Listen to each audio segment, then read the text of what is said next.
embark on their career journeys. I'm so excited to be in a, let's call it virtual room filled with like-minded people who share a common goal, which is to unlock the potential of young people, helping them thrive and drive Canada's future prosperity.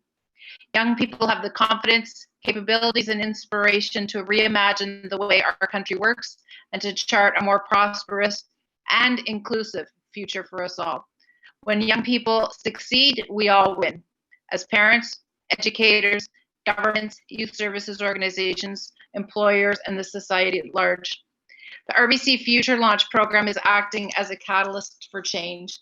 Since this initiative's inception in 2017 and over the next several years, we will continue acting as a convening power, taking a more than money approach to helping young people access meaningful employment through work experience, skill development, networking, and mental well-being supports and services. We've made long-standing commitments to work collaboratively with all stakeholders, including government, educators, and the public, and private sector, and most importantly, with young people directly to drive change, co-create solutions, and break down the barriers young people face when transitioning from school to work. We value our partnership with CIC and the important work you deliver in partnerships across our country. It's an investment in our collective future. And I'd like to thank CIC for their continued partnership and commitment to our nation's young people. With that, I'll turn you back over to your exciting panel, and I'm sure the great dialogue is about to happen. So thanks very much, Pablo, and enjoy the evening. Thank you very much, Ms. Newman. The RBC Future Launch Program and RBC itself has been an excellent partner, as I mentioned. So I appreciate your attendance today and, of course, RBC's continued partnership. Thank you so much. Some housekeeping notes. You will be able to submit questions for our Q&A period after the moderated panel discussion. For those on the YouTube live stream who are not able to enter the Zoom call, you can use Slido using the link provided to you in your email. And for those in the Zoom call, you can actually use Zoom's Q&A feature that's built into the app. We'll be moderating both Slido and Zoom for questions later on. Absolutely. A little bit about myself. I'm Bala-Miller. I'm a board member at the CIC National Capital Branch, as well as an undergraduate student at Carleton University, and I'm honored to be a moderator for this panel tonight. Our esteemed panelists, a real all-star cast, if I can allow myself to describe it that way, include Hingman Leung, who studied intercultural and international communications at Royal Roads University, of course, a master's degree, and is currently a policy and strategy analyst at the International Development Research Center. Thank you so much for your attendance. Michael Thomas, who studied at the Monk School of Global Affairs at the University of Toronto and is currently manager of research and insights at the Strategy and Transformation Services Division at RBC. Thank you so much. Next, Dr. Priya Bala-Miller, who obtained her PhD at the University of British Columbia and her master's in conflict analysis and management at Royal Roads University, and is also the founder and CEO of Palmyra Partners. Welcome, Dr. Bala-Miller. Then we have Lauren Oda, who is a graduate of the University of Ottawa Graduate School of Public and International Affairs and is currently a development officer at the, on the Afghanistan desk at Global Affairs Canada. Welcome, Lauren. And of course, Ali Teshbar, who is a Norman Paterson School of International Affairs graduate from Carleton University, and of course, University of Ottawa law degree holder. Of course, it's the dual degree program that many of us know so well. Welcome, Ali. He is a senior analyst at the Government of Canada's Artificial Intelligence Hub, doing great work. Thank you so much to our attendees. Again, a great variety of lived experiences, and what better way to showcase that than by jumping directly into our moderated panel discussion. I guess my first question, and one that I know is on many people's minds, is how you decided to pursue a graduate degree, and at what point in your studies or your career did the decision come to you? Many people, I'm sure, in the audience are perhaps anxious about the little time that's left, they might think. At what point in terms of the timeline did you know that this was the right step for you?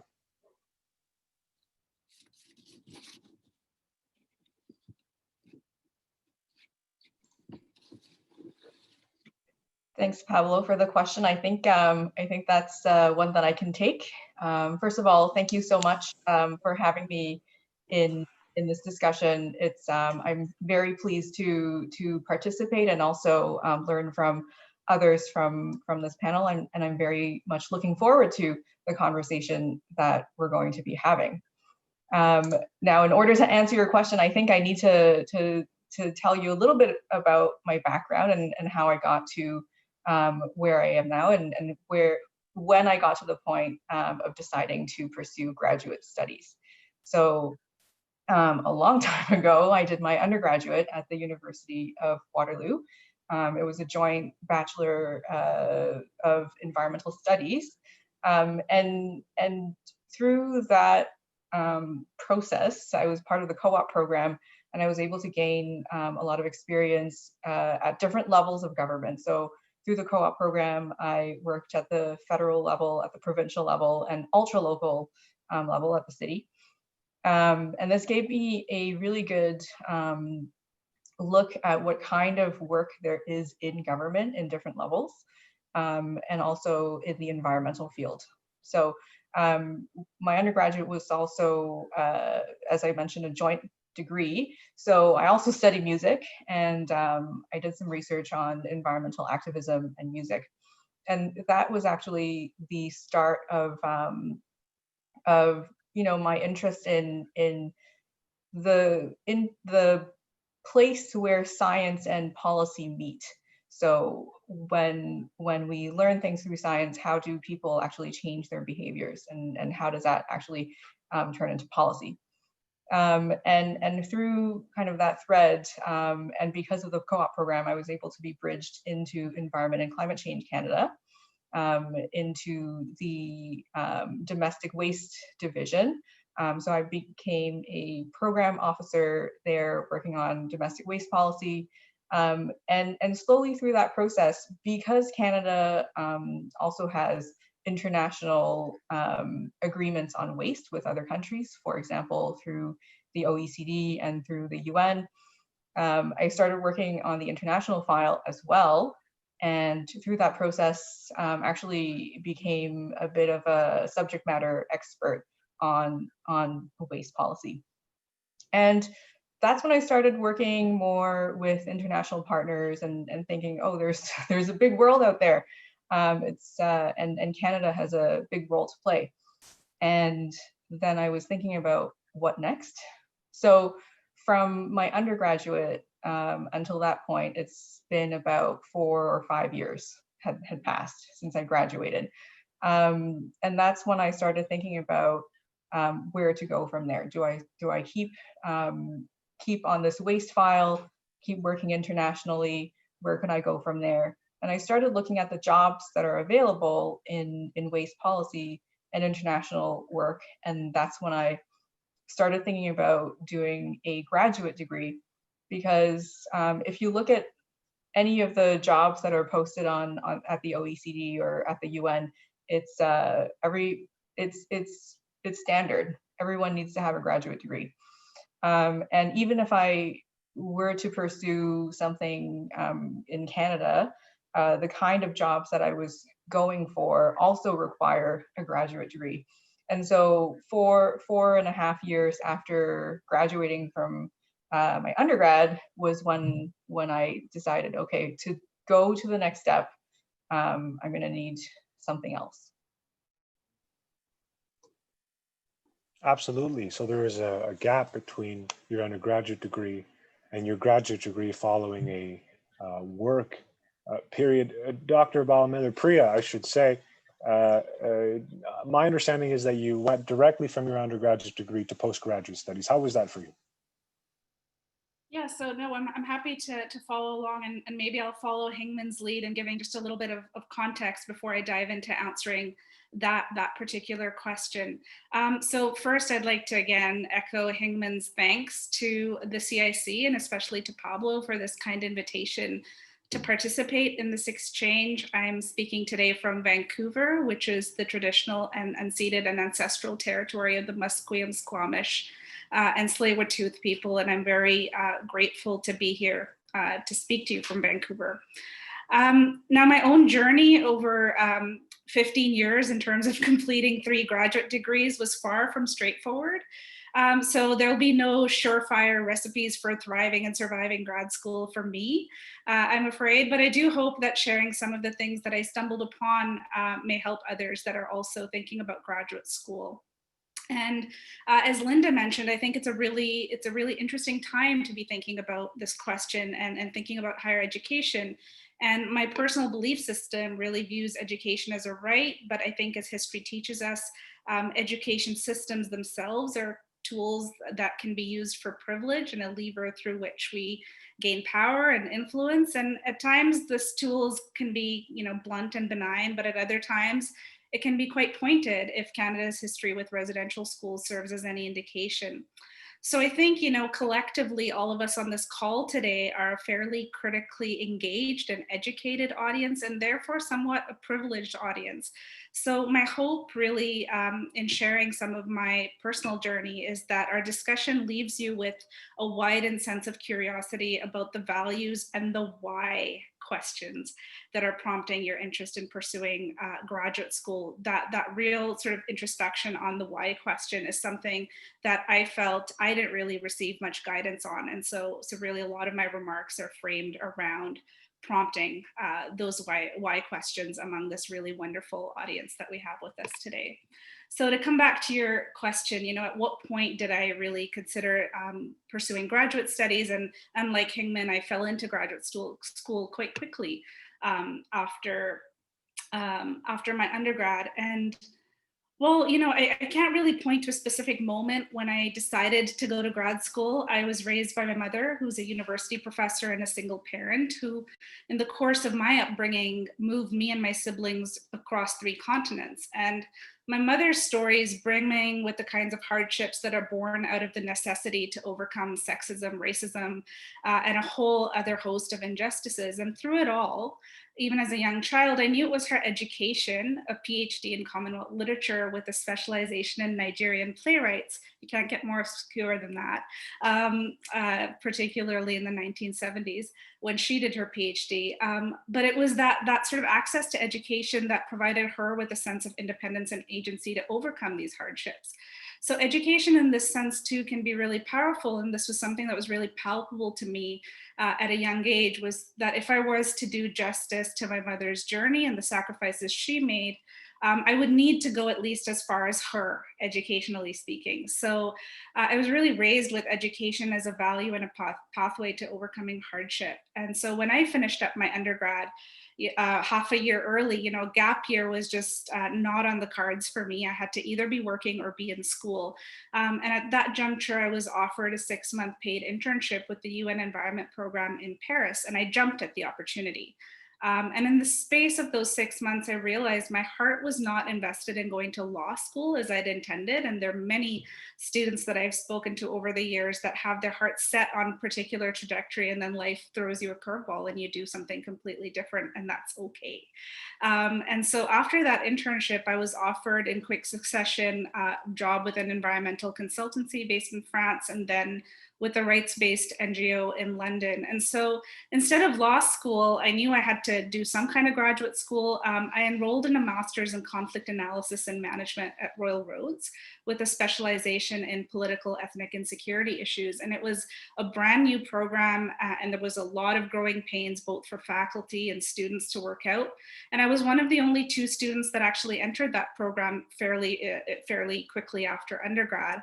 But overall, though, for me at the time, it was an excellent fit because the program offered an intensive residency program every summer. And the rest of it was distance-based online learning, which allowed me to remain in the UK while pursuing a Canadian degree. And to really dive into that practical experience that internship with UNEP really whetted my appetite for, and that I was excited for. And frankly, I've never regretted that choice between choosing a professional master's program versus law school. And my NGO work in that early phase of my career took me to about 15 countries in 4 years in my mid-20s. And as an early career policy professional working on sustainable development, that was an invaluable time. And I think looking back, it certainly paved the way for all of the work that followed for me in the field of sustainable development in the decade or so that followed. So I'll leave it there.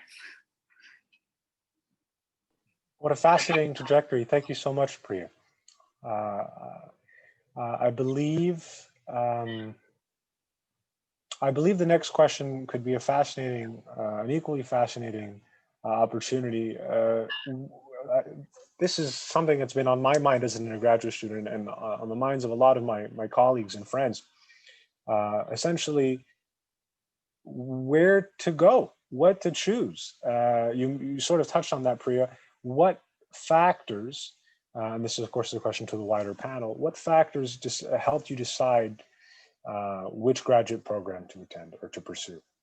Was it, location, research strengths of the institution, reputation? How much did funding go into the calculation? Ali, what do you think about this? Sure. Yeah. No, I'm happy to talk about this. So, in my case, I came out of an undergrad at Queen's University in global development, and I wasn't really sure what to do. On my end, I had some professors saying, do law school, and some professors saying, do a master's program. And so at that stage, I cast a wide net. I applied to a bunch of law schools in Ontario and in BC. I applied to a bunch of master's programs, including Monk, GISPIA, and NIPSIA. And it wasn't until that stage when I actually encountered the dual degree programs and the different options that were out there. Some of the things I was considering was the JD MGA dual program at U of T and the JD MA program at U-Ottawa Law and the Norman Paterson School. I knew I wanted to do something in international law and foreign policy and multilateral negotiations, but I wasn't exactly sure where. And so in that calculus, I was looking at all the prospectuses, I was looking at all the law schools, and what it really came down to, after all the applications was, what kind of experiences do I want? What do I really want to do during my my graduate school that I wouldn't get to do in other places? And I would say that one of the things that drew me to Ottawa, to U-Ottawa, and to Carleton U was, proximity to all these incredible opportunities. During law school and during my grad school program, I had the opportunity to complete placements with different federal departments. In one, I remember I was doing one class on trade negotiations in my master's program, and the summer after that, I was doing a co-op at Global Affairs in the Trade Negotiations Division. And then at law school, only a couple of years later, I was doing a course on advanced international law. And then, through the school, which had a really good relationship with different departments, I was working on treaty law at Global Affairs, working on different treaty negotiations there as well. And so I'd say that for me, it came down to where could I get really good opportunities, where could I learn from incredible professors, and I would say funding definitely played into it.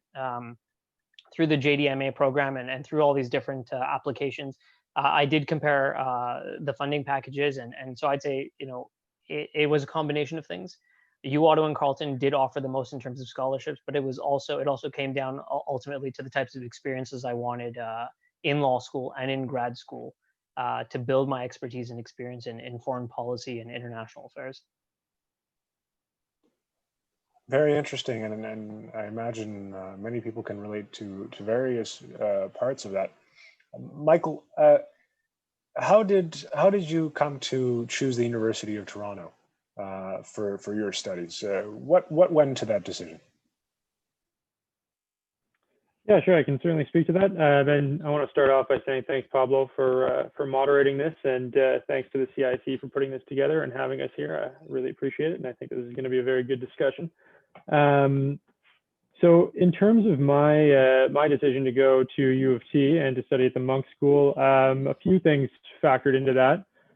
One being that I had studied at Carleton doing political science for my undergraduate degree, and I'm from Ottawa. So the idea of a change of scenery at that point for grad school sounded pretty attractive to me, and particularly in Toronto. The other thing was that I wasn't exactly sure what I wanted to get into in the workforce, but I was pretty confident that I did not want to pursue further academia after doing grad school. I wanted to get into the workforce after grad school, but my interests were still a little bit general. So the fact that the Monk School bills itself as a professional program was certainly attractive to me, but then also the fact that, you know, I felt like maybe I wanted to get into government, but I didn't really know exactly what was out there in the private sector yet. So the fact that Toronto has both government opportunities and private sector opportunities was something that drew me to study in Toronto. And then a few things that are particular to the MGA program were pretty attractive as well. The internship component in the summer, it's a mandatory component, or at least it was when I studied there. That was a pretty big selling point for me. You're encouraged to do your internship abroad as well, and there's funding for that. So that was a very nice perk. And then also the capstone, given that I wanted to again get into the workforce right after, rather than doing a thesis as your kind of culminating project, which you can do. There's the option to do that at the Monk School, but doing a capstone program, which is for those who aren't familiar with capstone programs, it's essentially a consulting program where you work in a small team and you have to tackle kind of a broad problem and come up with a solution for your client, which I know some schools do kind of simulations for that, where you'll have a professor or a group of professors standing in as the client. One of the things that I really liked about the Monk School was that you have real world clients. So I got to work with Export Development Canada. And so we worked with, we got to present to their head economist and a few other people who headed up certain areas that were relevant to the project at Export Development Canada. And we stayed in touch with some more junior professionals at Export Development Canada throughout the course of the project. So that was really interesting to me. So yeah, for me, it was really a variety of reasons for why I chose the Monk School, but certainly weighed them all against a lot of other factors. I was looking at schools in Ottawa as well, obviously Nipsia and Jispia. So it really came down to the environment in Toronto, and then also those components of the program that I mentioned. Toronto is definitely nothing to sneeze at. A great city, I hear to study, and I have yet to study there. Might be an option. It might be an option for many attending tonight. Hingman, I believe that your path could be an interesting insight into this question. Do you have any thoughts on what factors contributed to your decision to study at Royal Roads? I do, and thanks for tagging me on this one. Like I mentioned before, my undergrad and work experience was kind of a mix of specialist in that I worked in the waste sector, but also generalist in that I have a general environmental studies background and sustainability background. And so when it came time to think about what I needed to add to my arsenal of experiences, I thought about what kind of skills do I need to add in terms of looking for future work. And the way that I went about doing this was also because I was already working at the time and I was hiring in students too. So I gained some valuable views from what it's like for employers to look at CVs and to look at applications over and over again. And to understand, okay, what Are they looking at the schools that you're going to? Are they looking at your degree? What is it that people are looking for? And so for me, it was important when I went to choose my grad school. It was important to me to have practical experience, and it was important that I could keep working while I was doing school. And so the program that I chose was also a generalist program. I went to Royal Roads University and did my master's on intercultural and international communications. And so for me, it was thinking about what is the story I'm trying to tell about my life when I'm trying to pitch myself to potential employers. And so that meant I started off with a science and sustainability background, gained experience in that, became a specialist, and then expanding the door into communications and how to bridge different policies, for example, or bridge ways of thinking, because in the work that I was doing at the time, it was a lot of trying to get different people from different backgrounds, no matter if we're talking about culture or if we're talking about experience, or say they're a scientist versus a policymaker. It was important to me to be able to speak to all of the different experiences, and so that's why I chose a communications degree and a degree where I could keep working and keep gaining experiences.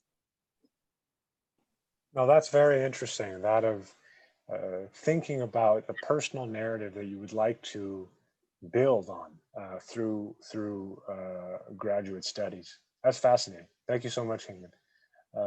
Priya, I believe you also have some important insights on this question.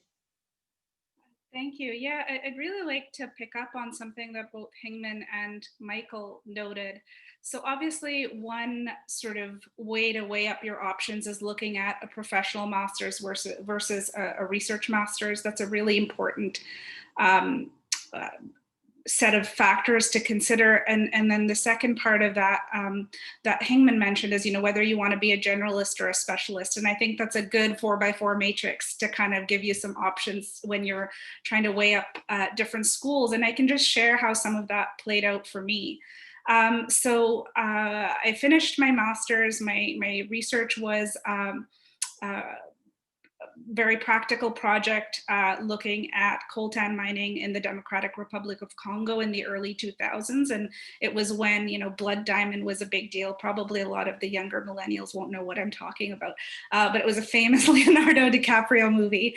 And it was, a lot of questions around supply chains and how do we deal with the trade in conflict goods, particularly when it's fueling really mass violence. And how do we engage both the public sector and private sector to work together on these types of topics? And so, from my perspective, this was a project that very squarely spoke to a lot of big debates in political science. And so, when I applied for my PhD in political science, and I was given a really excellent offer from UBC, and decided to come back to UBC, even though I already had a degree from there, there were lots of other factors pulling me back to UBC. Funding, of course, was one of those things. I was initially offered direct entry into the PhD program, and my funding package was designed according to that. But once I got here, after I started the first couple of weeks in the program, the graduate program director said, "Hey, we were just looking at your profile, and actually your master's from Royal Roads isn't a master's in political science, even though it was political, ethnic, and security studies, because it wasn't a research-based master's. It wasn't sort of considered equivalent to a master's in political science." And so that added a year of coursework to my PhD trajectory. So this distinction between, you can be undecided on whether you'd like to pursue a more professional track or a more research track, but just be aware that sometimes those choices will then impact if you do decide to come back into academia. Now, my reasons for taking up a PhD weren't really about becoming a full-time academic. It was really about elevating the degree of rigor and research methods that I could bring to very policy-oriented research projects and programs, because in my experience, particularly working for an international rights-based NGO, we were very reactive to things that were happening in the human rights space, but we didn't really have the luxury of designing, robust, socially scientifically robust research programs. A lot of it was kind of a name and shame type research strategy, and that didn't sit well with me, particularly when you're having really serious policy discussions with both the public sector and private sector partners. So there's this sort of sense for me at the time that NGOs really needed to raise their research game, and that's really what drew me to the PhD program. But certainly that made for a very lonely trajectory in the PhD program, because a lot of my peers were really focused on landing that tenure track position after. So I think this question around navigating research-based versus professional-based programs is a really important question for folks to think about. And it's difficult because you don't know, you may not know which path is for you. But certainly in my experience, those choices do have some knock-on impacts down the road. Absolutely. It seems to me like really thinking about it and thinking ahead is a common theme across all of these. Priya, thank you so much. This next question is very interesting. It's definitely one that many people look forward to when it comes to these types of panels and events. I'm actually going to call on Lauren because I believe that she has something to add to this. Lauren, what advice do you wish you had before starting graduate school, or even while completing graduate school? What do you wish somebody in a panel, for example, had told you before that? Pablo, that's a great question. First, I just want to take a minute and maybe introduce myself and recognize the unceded and unsurrendered Abenaki Algonquin territory that I'm joining from tonight. And those of us in Ottawa are also all so lucky to be joining from. And so kind of a little bit about myself, and that shapes kind of the advice I wish I had, was before I showed up to work at Global Affairs, I really didn't have a plan to do a master's. So I had finished my undergrad and I was very set on, I'm going to take a year off. I'm not going to go to grad school. And then I tried that for 2 or 3 months and realized that was a bad decision, and that I really wanted to be back in school. And so I didn't apply to grad school until July of the summer, going into the cohort I wanted to start in. So I was kind of frantically calling grad schools around the country saying, hey, can I start in September? And, a lot of the schools laughed at me and said, that's crazy. But I applied anyway, and I ended up getting into a few programs and choosing the University of Ottawa for a number of different reasons, mostly for kind of like some of the job opportunities that I thought living in Ottawa would provide me. But I guess so the biggest thing that I wish I knew before I started grad school was that nobody is going to show up on the first day and know exactly what they're doing. And so it's okay if you feel really overwhelmed, and it's okay to show up and change your mind. Because having applied so late in the game, I thought that I had to show up on the first day in September and have a full research proposal ready to go, and know exactly what I was doing. I think the other thing too, and this is less from my experience, but more through friends I made through grad school, if you're an international student and you're looking at programs and you're really interested in the co-ops or the exchanges or kind of some of the embassy opportunities that they have, ask a lot of questions about who those opportunities are open to, because sometimes the schools have different regulations in terms of who can participate. And you don't want to make a decision on a program based on one piece of the puzzle if it's not fully accessible.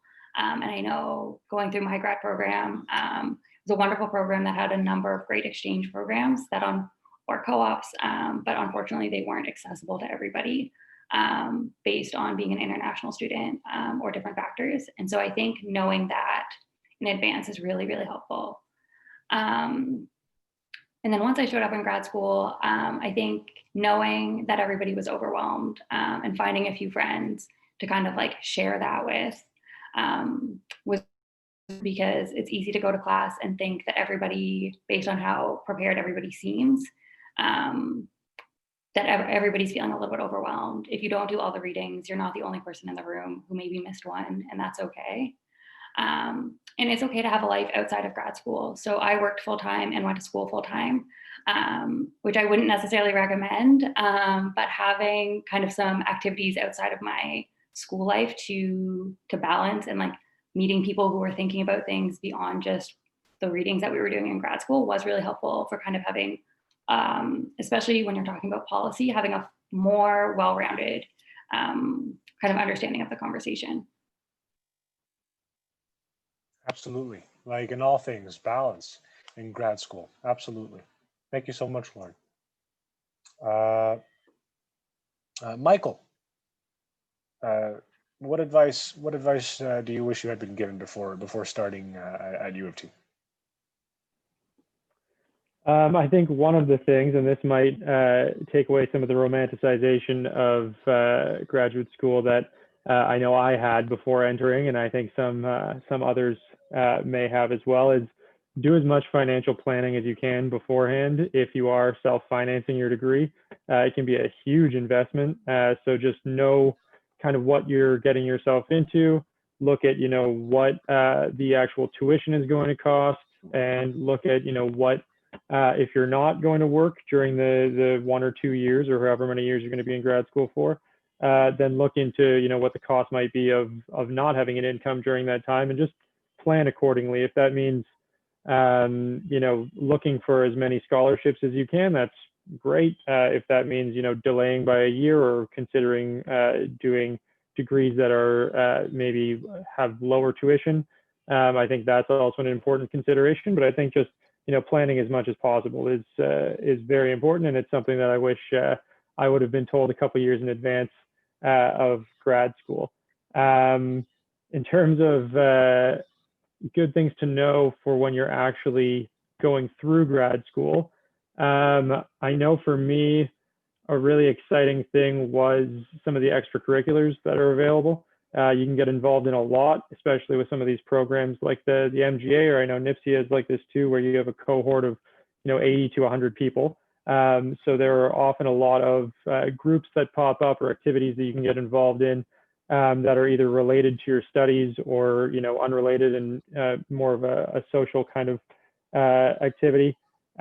Great to get involved in those, but also don't overdo it to the point where you're burning yourself out because you're trying to get involved in so many of these things while also taking on your studies, which can obviously be pretty hectic at times. So, and along that same vein, excuse me, just taking time to relax. And, there's nothing wrong with taking a night off from studying and recharging. And, I think especially if you're going to go into the workforce after your degree, it's really good to enjoy the fact that, you can go out with a few friends on a Wednesday, which is not something that you can do after that as often once you're in a job from Monday to Friday. So, yeah, I think relaxing and taking the time to really make sure that you get some time off during your studies is important.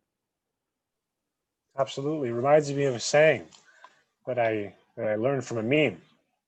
Take it easy, but take it nonetheless. And I think it's very well reflected. Thank you so much, Michael. I'm also I'm just overly eager. I'm particularly interested by all of these questions. Let's get Priya in, because I want to know if, first of all, if it's okay to have your career goals evolve or change as you were pursuing your graduate study, your graduate studies. Did that happen to you, Priya? And if so, why do you think that is, and how did you manage that? Yeah, thank you for that really great question. I think certainly, like Lauren said, I was one of those people that came into the PhD program particularly feeling, very much that imposter syndrome. And I can't say it's entirely left, even now that I've finished. But I think, I always knew I wanted to work in the world of policy. And so I always had one foot in the world of work. So while I was doing my first master's at Royal Roads, I was working with that international rights-based organization. A year into the PhD program, I worked for the global trade union movement, stewarding a network of trade union pension trustees to integrate environmental, social, and governance factors into investment decision-making, with a particular focus on labor and human rights. And so I was one of those people that was a really reluctant academic.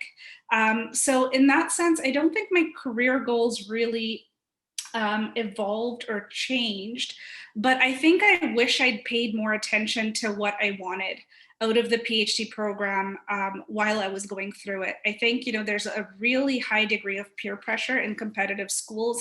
I think particularly PhD programs attract a lot of A-type personalities. And so sometimes that sort of, we were a very collaborative cohort and peer group, but there is this sort of underlying sense of competitiveness, who's getting the big shirk as opposed to the small shirk, or, there's all kinds of ways in which competition is sort of wired into PhD programs.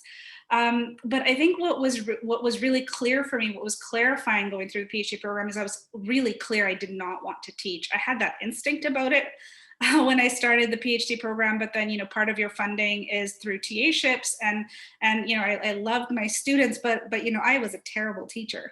My evaluations were fine, but I just knew for me, it wasn't the thing that was going to be my calling. I really believe teachers are born and not made. And so I had that opportunity to really figure out what I didn't want to do. So that was really clarifying. And I will say that I think PhD programs in general, particularly in the social sciences, I think this is very different in business schools, very different in applied sciences, but the social sciences in particular, which most of your audience will be interested in, IR or poli-sci kind of degrees, PhD programs are not geared towards supporting graduate students who are interested in non-academic career paths. I think the average tenure track professor is not actively engaged in policy work outside the university and outside of academic research can't really speak to the experience and job markets that are outside that wheelhouse. And so PhDs like me that do move on to places like large development banks or the Foreign Service, in large part have to figure it out on their own. And that's not a criticism, it's an observation. And so, for instance, because I had one foot in the world of work in the responsible investment space, I would attend the UN Principles for Responsible Investment conference every year. I, presented at a number of those conferences, and none of my travel to those conferences was covered through the departmental travel stipend. But if I were to present that exact same paper in an academic conference, that would be covered. And that goes to Michael's point about thinking about, some of the financial implications of being able to fund your graduate work. And I think, even though the former conference was much more important for my career trajectory in terms of networking with people that are working on topics that I'm really interested in, the department was really focused on how to prep grad students for the academic job market, how to give, a great deal of guidance on how to get into top tier journals, how to do a job talk, how to build a teaching portfolio, and a publication record, but none of those things were really helping me with kind of where I wanted to go. So I was really enjoying that, the rigor that the PhD program was giving me, but sort of in a professional development sense, felt quite let down by the program. And it's really, their tools were not really geared towards a career progression with organizations like the OECD or UN agencies or the World Bank. So I think particularly when universities are looking out at how few of their PhDs are getting tenure track positions because of the way the university landscape is changing, I think PhD programs, unlike sort of master's programs, are starting to rethink how they're preparing PhDs to go into non-academic careers. But I mean, I'm guessing that, this group is sort of quite niche. There's not that many people that would want to do a PhD that then don't want to get into academia, but we do exist. And I think the reality of the job market is going to force a lot of graduate departments to rethink the support they're offering students. So I think for those that are interested in going through a research master's as a stepping stone to a PhD, it's very, very important to ask your graduate program director what supports they have in place for students that are also interested in non-academic career tracks. Absolutely, thank you, Priya. I do hear that the academic job market is tough. You know, many others are, of course, but I have been hearing from many professors and associate professors and contract instructors on Twitter, which is actually a huge source for me, for better or for worse, that it does seem to be the case. A very important consideration.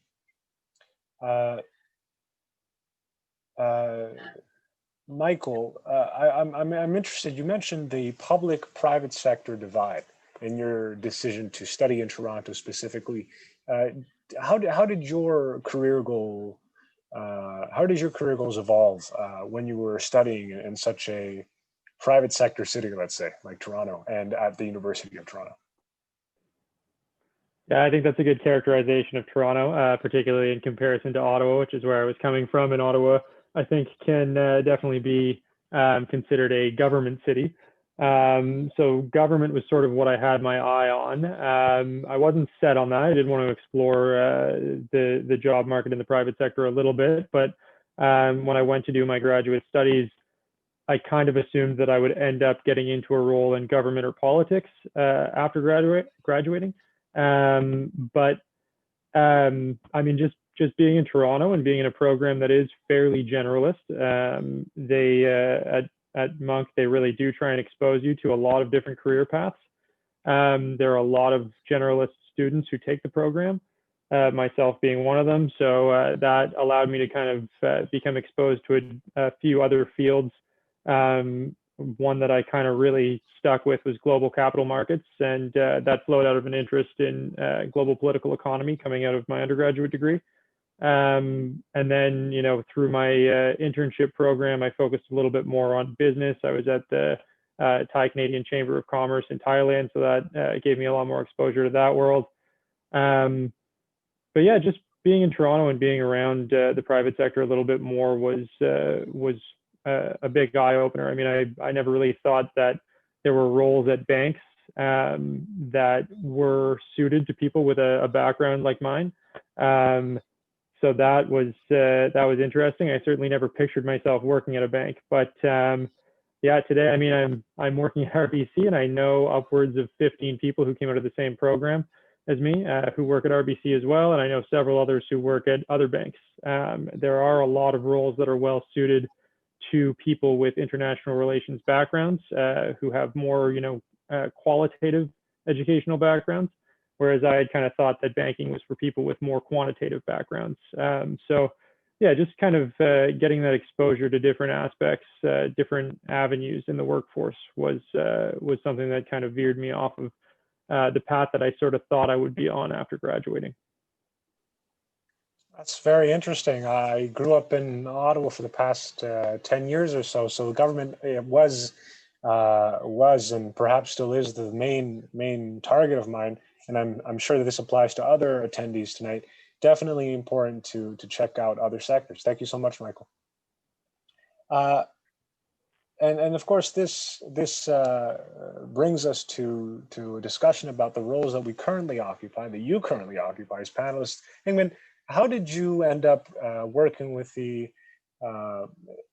International Development Research Center as a policy and strategy analyst? And would you have any career advice for those attending tonight? Thanks so much for that question. So how did I end up at the International Development Research Center? Like I mentioned before, I was kind of working and doing a graduate degree, my master's at the same time, just like Lauren. And through that experience, okay, I'm still there. Okay, sorry. Yes, indeed. My computer did something funny. So when I was working at Environment and Climate Change Canada on the international file, was working on Canada's commitment to provide funding for international, for developing partners to address climate change, and in terms of climate mitigation and climate adaptation. And so through that experience, it made me really think about the concept of development, in terms of what it's all about, what Canada's role is, and why things are the way they are in terms of assistance, and official assistance to developing countries through different platforms. So at that point, I had already decided that I wanted to work to get more into international development, because I was working with a lot of developing partners in the international file. And at the time I was doing my master's at the same time, gaining more experiences in intercultural communications, which is needed a lot when you work with different partners, especially internationally. And that's when I started looking at available opportunities in Canada first, because I wanted to stay in Canada for now. And who is the biggest funder of international development in Canada? It's the International Development Research Centre. It's a Crown Corporation, which means it's kind of not really part of the government. It's funded by the government, and still reports to the Minister of International Development, but has one foot out. And so there was an opening, I applied, and it's as simple as that, but not really. There was a lot of networking involved, which I would tell everyone to do. That's a huge piece of advice that I received from my mentors. Having a master's degree, having education is an important element. Having a good series of experiences that you can talk about, and a good way to sell yourself and to tell your story is important. But equally important is the personal relationships that you have with other people, no matter if they're at the same level as you, at a lower level as you, or at a higher level, because those people will continue to progress in their careers. And I'm actually quite introverted, and I used to say to people that I hate networking, and it would make my skin crawl, literally, to have to go into a situation where I had to network with people and give out my business card. But then when I started looking at networking as a way to build personal relationships, and connect to people genuinely, and be led by curiosity, led by what really connects me to these people, it became easier. And so highly recommended that everyone networks. And I mean, I think we'll probably talk about it a little bit more today, but in the context of the pandemic, it's really hard to network in the way that we used to. And so now I think we're all going to struggle with how do we do that? How do we network in this situation? And again, I would think about building personal relationships and how that happens virtually. Absolutely. Mentorship is fundamental. And I think many of your fellow panelists would agree. Ali, how did you end up in, well, thank you, Hingman. And I believe this could be complemented by Ali. How did you end up in your current role? And what would be some career advice that you could share with the attendees? Sure, yeah. So, I mean, Pablo, I wouldn't say that it was, it was an intentional career path. I think what you do in grad school and when you're applying is you cast a wide net and you see what happens. And so I guess a little bit about myself. So I over the course of grad school, law school, and the master's, I did a couple placements at Global Affairs. At the same time, on the law side, I summered and articled and did some work in private practice, working in international and corporate commercial law. And then from there, at the same time, I was applying to different things. I wasn't sure whether I wanted to do private practice. And so I applied to something called the Recruitment of Policy Leaders Program, which is the Government of Canada's flagship recruitment tool for mid to senior level folks who have either a master's or a law degree or a PhD. And so what I did was, while I was completing my work, while I was getting this kind of experience, I applied, and that was a process, and government processes do take long, but that process came through a year later, and I found out that I got into this program, and essentially it was a one-time opportunity to join the federal government at a senior level, where they matched people to teams and units based on your interest and experience. And so while I was searching for a position to land in through the RPL program, I went back to global affairs. I worked in Arctic law, and I like Hingman said, I networked widely. I got to get a better sense of who does what. And one of the guiding things for me was that I wanted to use my background in international law and foreign policy to do multilateral negotiations. A large part of the coursework was on negotiation theory, on how international agreements work, international treaties. And so through the networking, I basically ended up meeting a manager and a team that was helping to launch the Global Partnership on AI, which is an international multi-stakeholder body that Prime Minister Trudeau announced back in 2018 at the G7 summit.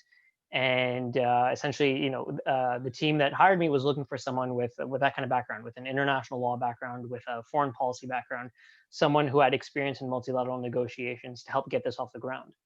And so I would say that it wasn't a direct career path. You have to be open to new opportunities. I'm not someone who has a background in AI, but they were really looking for people with transferable skills to help build the infrastructure for this international organization that we ended up launching, this past June with 15 founding countries. And so it's about taking that kind of experience, taking those interests, and really seeing what's out there, networking, and maybe you'll land up doing something that you wouldn't expect to do otherwise. I mean, I never saw myself when I started the program back in 2014 that I would be working in AI. Most definitely, keeping an open mind, something that seems to be a boon for whoever adopts that mindset. Ali, thank you so much. Lauren, how did you end up working with the Afghanistan desk at Global Affairs Canada, and what advice would you be able to provide? I think it's going to be pretty similar to a lot of people. Networking was really central to how I ended up where I am. So when I was going to school, I nannied full-time, and I worked as a research assistant part-time, working on track 2 diplomacy with a professor. And so that really opened my eyes to like a whole world that I didn't even know existed. I knew that I was really interested in international relations, and I did a lot of research on peacekeeping and feminist approaches to foreign policy from like a peacekeeping perspective. And I thought maybe I would try to work at GAC on some of those things with the announcement of a feminist international foreign policy. And then I started working with this professor who worked on track 2 diplomacy, and she's like, oh, this is a whole different kind of world, way of operating. And I was thrilled to be working there. But then, as my studies went on, I couldn't be a research assistant forever.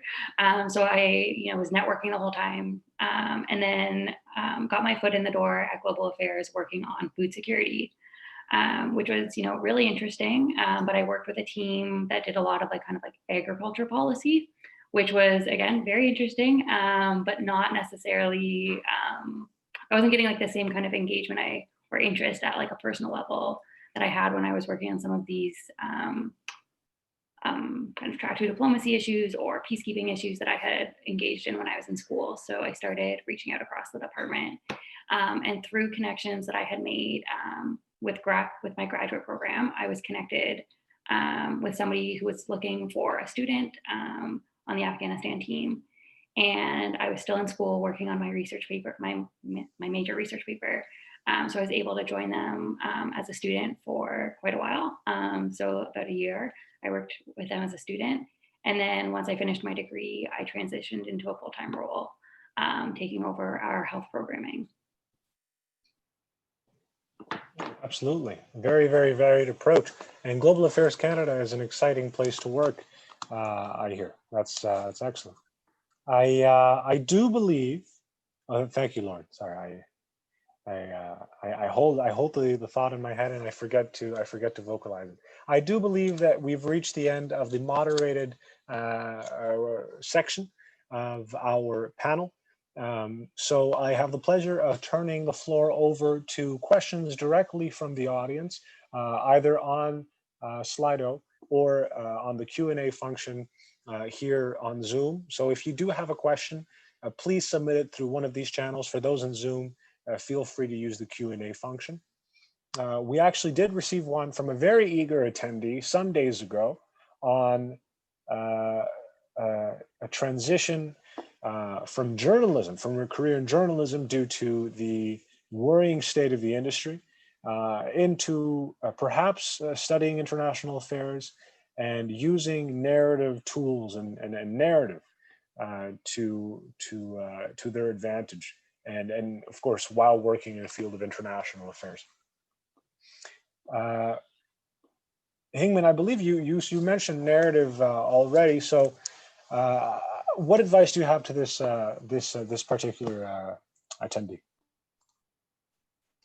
Thanks so much, Pablo, and thank you for the question. I have a number of friends who are going through the same situation, and I definitely feel for you. A little bit of context about me: after doing my master's, because my master's was in communications, I was actually able to do a documentary as part of my dissemination of my research. And through that process, I started understanding this field that is called knowledge translation and knowledge mobilization. And it's a field that's more popular in health research, but now starting to become more used in international development and in a lot of other research fields as well. And so this is what I would suggest is to someone with strong background in journalism and strong background in communications. If you're interested in working in international development, it would be worth looking into the field of knowledge mobilization or knowledge translation, because the skills are quite transferable. I personally am also pursuing more education on that as well. There are graduate certificates, for example, from the University of Guelph. It's just 3 courses to take you through kind of a certificate program. And it's a really great way of pulling together communication skills and the journalistic pursuit, but specifically for engaging with policymakers and influencing decision making.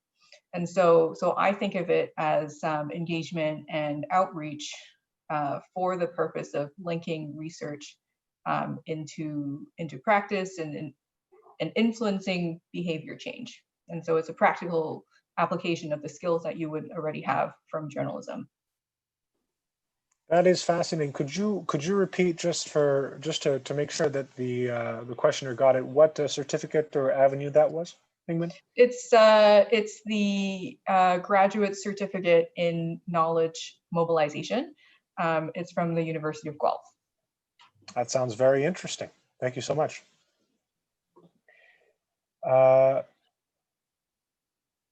We have a very good question here that I believe was added. How does one plan, or how would you plan for applications and studies in a graduate school along this disrupted arc, along this disrupted timeline, this COVID-19 timeline? How have you learned in your experiences to manage disruptions to, the master plan that you might have made in years previous? And did you learn any tips over the past couple of months about how to manage disruptions? I think it's a question on many people's minds. You know what? Just please jump in. I'm not sure who to ask. I don't want to put anybody on the spot here. I'm happy to jump in, Pablo. Yes, Priya.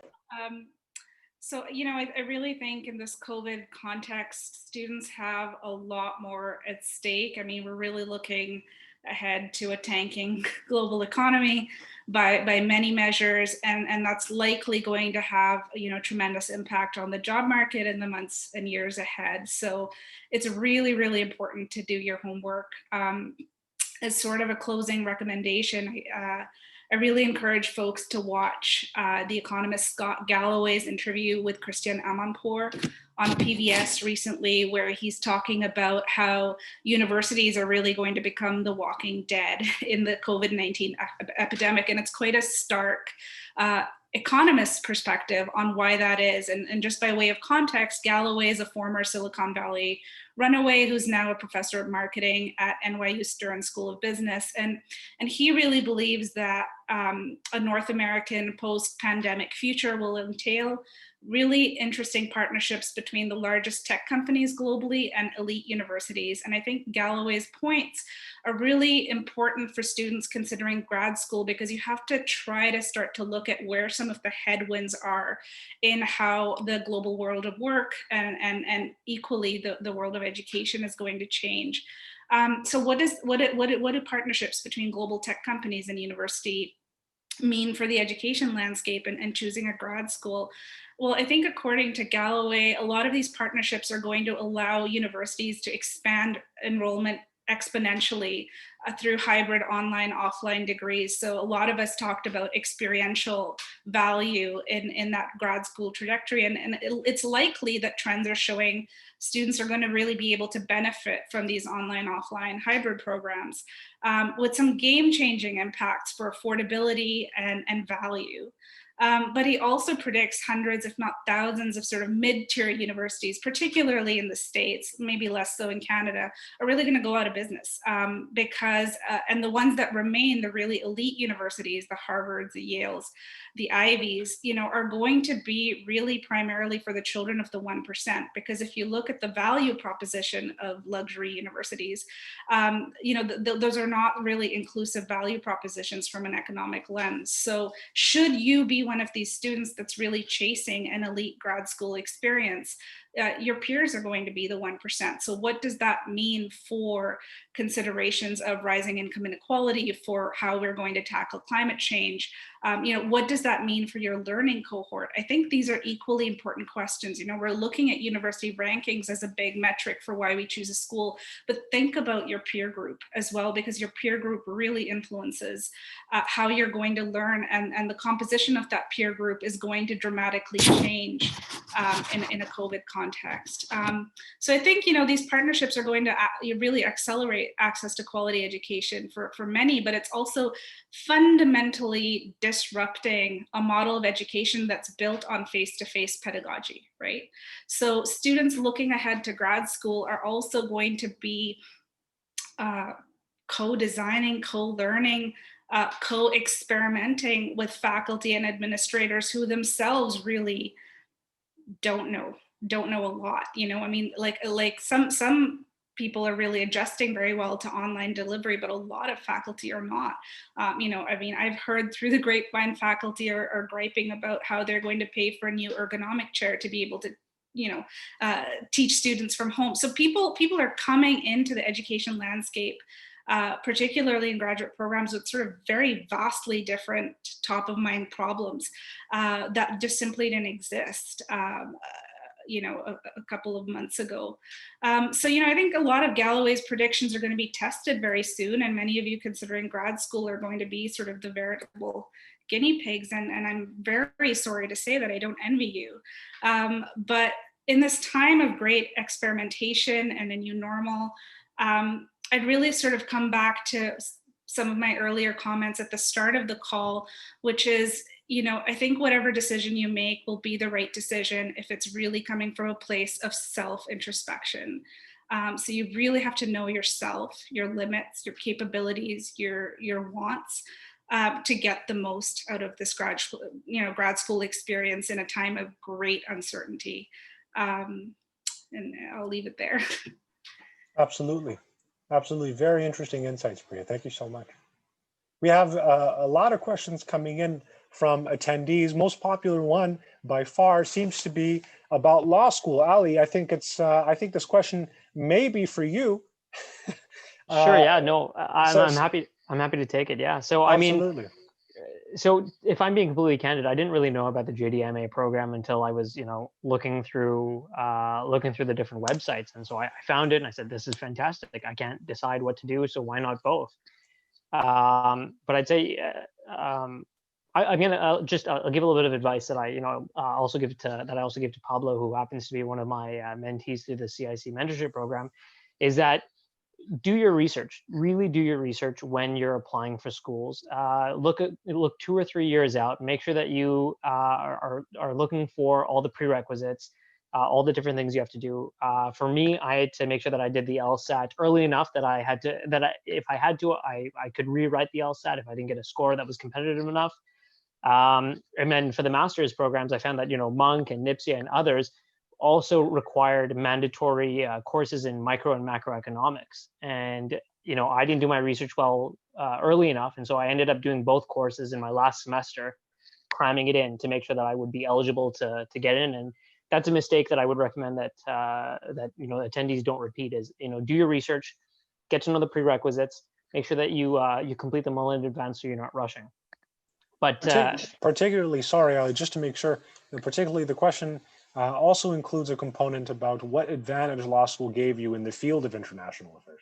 Exactly, yeah. So I'd say one of the biggest things that the JDMA program offered was the ability to learn about international law, international negotiations, how states contract to do things, state responsibility for for their obligations.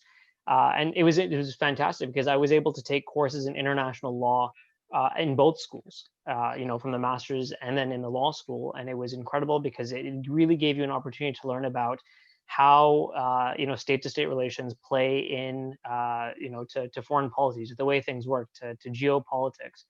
And through that program, I had the opportunity to get experience, understanding how treaty law works.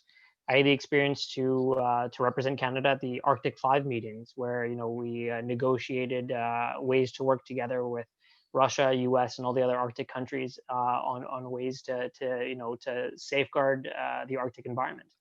And then in the context of AI, I was able to use those skills and use the background in international law and foreign policy and negotiations to negotiate an MOU and the terms of reference for how the global partnership on AI would be structured. So I'd say that what law school really adds is it gives you the hard background on how state-to-state relations work, state-to-state obligations, state-to-state contracts, but it also gives you soft skills in terms of really being able to hone your written and oral advocacy. And those kind of skills you'll use in your day-to-day when you're briefing senior officials, but you'll also use that when you're speaking with your foreign counterparts and with your international partners to convey Canada's position, Canada's red lines, and really get your point across in a good way. So that's what I would say is the value add. It's a very good program. I would highly recommend it. In my class, I think there was about 13, 14. So there's not many, but it's a good program to consider if you want to build those skills and that kind of stuff. But I would say that it was a 4-year program, and so those are, and like Michael mentioned, you do have to take into account finances. It's a law degree on top of a master's. Sometimes, not always, but the master's is paid for, which is nice. But you do have to consider those things. Fascinating. Law school, I'm sure, is on a lot of people's minds, and it's great to have those insights from you, Ali. Thank you. We also received a lot of variations of the same question, including the school itself, the importance of which school you attend and also which degree you attend. For example, Ruth Tekadi asks, do employers give more attention to the school you did your master's in or the degree in and of itself? Is name recognition really that important? And in a similar vein, Francis Finlayson asks, I'm leaning towards applying for NIPSIA, but have an offer from a lesser known school in the US. Do the panelists know any of the benefits of studying abroad that can outweigh the name recognition of a school such as NIPSIA? So a lot of questions about name recognition and the difference between recognition of the program and, of course, the school. Any thoughts on that for our panelists? I'll come in first. I did mention that a little bit in my remarks about, you know, when I started thinking from the perspective of the employer. And so I can speak from my experience hiring from Environment and Climate Change Canada, which is a federal department, as well as the International Development Research Center.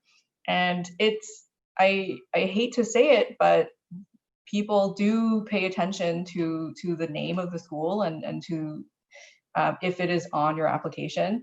However, that is starting to change when we're having more conversations about diversity and inclusion and equity in hiring processes. We are starting to talk about how do we look at applications without those elements where, and I think Priya mentioned it a little bit earlier, in this day and age, and increasingly so, inequity is going to be a huge impact, or have a huge impact on the ability of people to get the education that they want.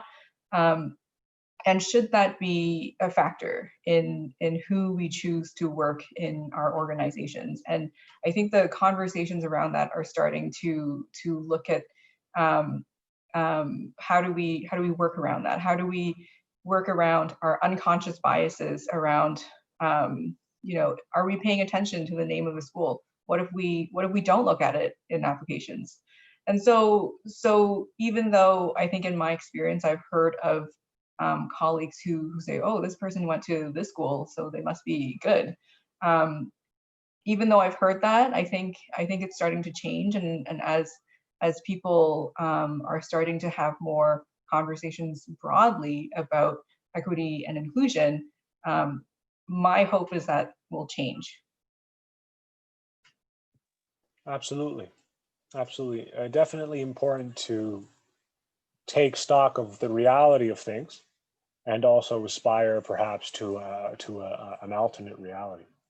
I can just jump in for 2 seconds there. Yes, of course. Yeah, I think that's a really good point, because I think in Ottawa, especially if you're looking at jobs in Ottawa, there is a really big tendency to just immediately go to Carleton or go to the University of Ottawa because they're right here. But I know, like at Global Affairs too, that we're starting to have these same kind of conversations about equity and how do we, like, what does diversity really mean? And if we're the public service and we're supposed to be representative of the Canadian public, how do we start to be more inclusive in how we look at where we're hiring from? And so obviously those things don't change overnight. And so from, like, in that sense, sometimes the school that you do have on your application will impact some of those things. But I think if you, like, if you're going through a program and you're getting the skills and you are able to kind of speak about those skills with a lot of confidence, that, like, having sat in on interviewing different students, you know, I'm more interested in a student who shows up willing to learn and has, like, some really good skills that they can show me, rather than saying, oh, I went to NIPSIA, or oh, I went to JISPIA, or I went to Monk. Like, that's great. And sometimes that helps you get the right connection. But if I have to choose between that and somebody who shows up from a different school with a huge appetite to learn and a lot of good skills that they can show me, I think that kind of is starting to have more and more weight, especially as we start talking about equity and inclusion. I just want to come back and to add to that. It's also about how you tell your own story, and I think that's the important element more and more, and that's what I look for too. Same as Lauren, is who you are as a person. Absolutely, that element of, sorry, did somebody have something to say? Sorry, Pablo, it's Priya. Yes, of course. I think those are all really excellent points. So, you know, does the name of the school matter? I think the name of the school opens doors, but it's not the only thing that will pave the way. I also think, as other people have brought up the issue of equity, navigating some of these programs as a Black, Indigenous, person of color, LGBTQ two-spirited, you know, your matrix of choices sometimes can be very, very different. As a woman of color, I really wish somebody had told me to talk to other students of color in my various departments and various programs that I've been through. To learn about what their experience is, because I think it would have better prepared me for dealing with things like microaggression and implicit bias, raising questions around decolonizing curriculum, if these are topics of interest to you. If they're not, and you're rushing through a one-year program to be able to say, hey, I have a master's as a means to an end, I mean, maybe these factors are not going to be weighted as highly in your matrix of possibilities. But certainly I think, particularly sort of taking a Western Canadian perspective on this, you know, Vancouver is a major hub for immigration. And we really see a lot of highly qualified personnel coming in with degrees from elsewhere. And I think, I can't say this is a widespread practice, and I actually know it not to be true. But if you end up with a recruiter like me who has a more global background, if I see the name of a top tier university from India or Ethiopia or elsewhere in the Middle East or East Asia, I'm going to know it's a top tier school in that region.